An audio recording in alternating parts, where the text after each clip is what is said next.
Monsieur Nicolica. Alors effectivement, comme l'a dit Monsieur Avril, vous êtes sauvé par le contexte inflationniste, donc l'augmentation des recettes TVA, mais on peut être très inquiet sur la baisse de la consommation qui est envisagée dans beaucoup d'études, qui est d'ailleurs souhaitée par un certain nombre d'élus de votre majorité, la baisse de la consommation, ironiquement. Et on peut donc se dire comment on va s'adapter par rapport à ça si ça doit intervenir et donc si les recettes TVA diminuent considérablement. Et comment on va s'adapter aussi à l'augmentation du point d'indice. Il va falloir faire des choix. C'est très bien évidemment que le point d'indice augmente dans ce contexte inflationniste, mais ça a des vraies conséquences pour notre collectivité en termes budgétaires.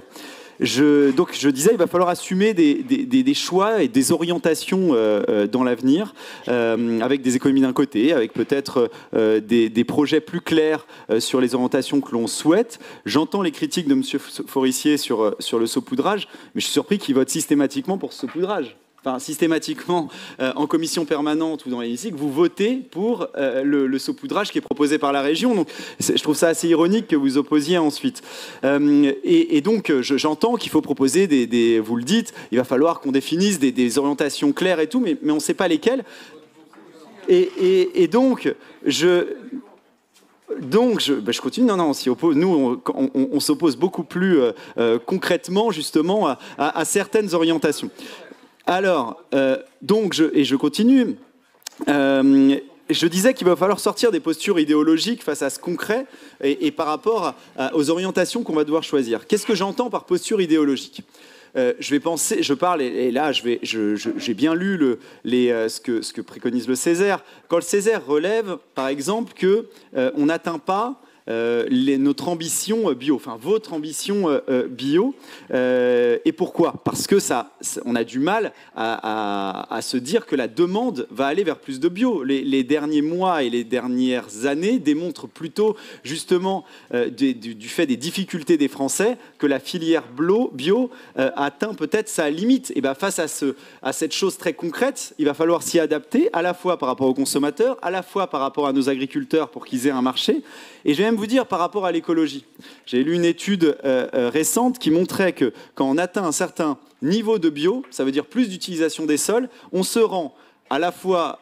Enfin, on est pénalisé évidemment en termes de prix, mais on est aussi pénalisé parce qu'on est soumis à devoir importer des produits de l'extérieur, ce qui entraîne en réalité plus de pollution, puisque le transport, c'est ce qui crée et ce qui fait qu'il y a le plus d'émanations de gaz à effet de serre, avec en plus une production agricole qui n'a pas du tout souvent les mêmes normes que l'on peut avoir et qui est beaucoup plus polluante.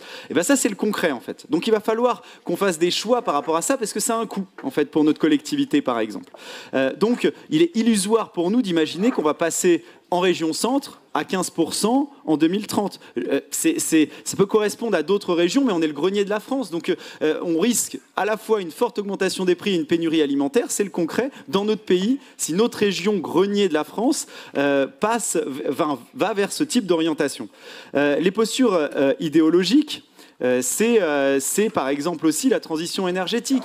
Et là, ça m'interroge parce que je vois certains, et je pense à certaines oppositions, mais même certains dans la majorité qui vont être un peu flous en disant on peut soutenir aussi le nucléaire, mais qui vont soutenir d'un autre côté beaucoup de transition énergétique sur par exemple l'éolien, même sur le solaire au sol qui va artificialiser les sols. Ça a une conséquence sur les émissions de gaz à effet de serre parce que ça nous rend dépendants du gaz, ça nous rend dépendants d'énergie fossile. On le voit maintenant, c'est ça le concret, on le voit avec l'Allemagne notamment, les émissions 7 fois supérieures aux nôtres sur les gaz à effet de serre.